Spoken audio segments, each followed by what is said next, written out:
Hello, my name is Abby Autry, and I couldn't be more thrilled to have been chosen to tell you about my amazing friend Karsen.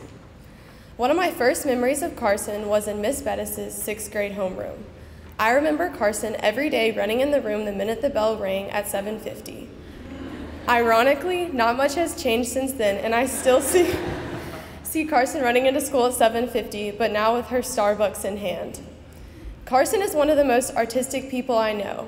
From creating her own collaborative nail art Instagram account in 7th grade with Langston Myers, to having by far the prettiest name block in the senior den, Karsen has blessed everyone with her amazing artistic ability.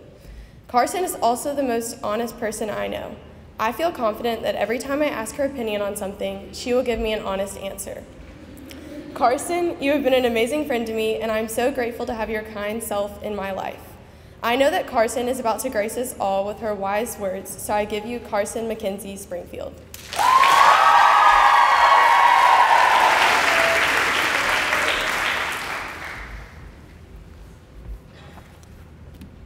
February 10th, 2006. To the parents of Karsen Springfield. Today, Avery Noel instructed Karsen to cut a hole in her tights with a pair of scissors, and she agreed. When asked about this, she said she already had a hole in the other leg. February 22nd, 2007. Karsen did not do well in music class today. I asked her to sing with us, and she looked straight at me and refused to sing. Her actions today were very poor choices. March 20th, 2007. Karsen had a difficult day today. She had trouble listening and following the teacher's directions. Miss Walker instructed Karsen to sit down multiple times, but Karsen replied, "You are not my mama." I have an entire arsenal of conduct slips just like these, ranging anywhere from Karsen wasn't following teacher's directions to Karsen pantsed another child on the playground today. Please discuss this with her. This gap-toothed, 100-pound diva was a force to be reckoned with. You could say I had quite a notorious reputation, and I wasn't exactly the poster child of St. Mary's. In my middle school years, I had a mental list of what I thought a good St. Mary's girl should be, and I knew I did not meet the criteria. A good St. Mary's girl is always on time, and I was not. A good St. Mary's girl is a straight A student, and I was not. A good St. Mary's girl is a record breaker, and I was not. In fact, I think the greatest record I've ever broken is my record for the most tardies in the entire high school. Over time, it became a general consensus that Karsen Springfield was a slacker. So that's the expectation I lived up to. I assumed that because I was perceived a certain way, it must be true. Teachers would say, "You ladies all have so much potential," and I thought to myself, potential? Never heard of her. I didn't try hard because no one expected me to, and I was okay with that. We were always told we were the best and the brightest, but I felt as if I was somehow left out of that category.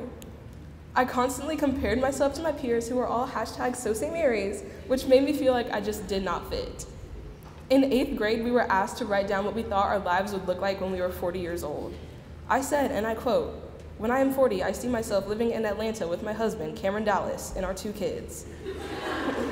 I will teach 8th grade English at the same school as my pal, Madison Motley, who will teach math across the hall.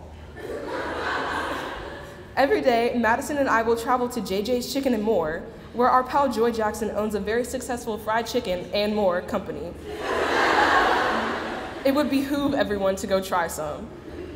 Each time one of my future students uses incorrect grammar, they will put $2 in the mistake jar, from which I wish to live out my days in Honolulu, Hawaii with Madison. This is the kind of thing I considered quality work. But before I entered high school, I decided to take a complete 180. I joined a few clubs, 1 publication, and SMCF. I focused on things that interested me, like art and science, and I began to see a real change in how I was perceived as a student. As I matured, I realized that all those years of acting out was just me holding myself back. That potential that I was told I had was always there, and I just didn't realize it. I wasted so many years of my life being held back by a reputation I literally had when I was 5 years old. We all have reputations, good and bad. Work with them, not against them. Sometimes they can limit you, but you know what you're capable of. So don't hold yourself back just because you may have been led to believe that any achievement is out of your realm of capability. At the end of the day, you're the only thing standing in your own way. I've come to realize that there really is no perfect checklist that determines whether or not you fit. You may be just like me, thinking you can never compare to the girl next to you, but I promise you'll only go as far as you allow yourself. There isn't a right or wrong way to be. Everyone in this room is different and has all sorts of characteristics that make her unique. Now, I'm not saying it's okay to pants your friends or misbehave, because it's not. But don't let your mess-ups determine your character. Instead, remind yourself that you have your own unique facts and figures that only you have to contribute, so put them to good use. Thank you.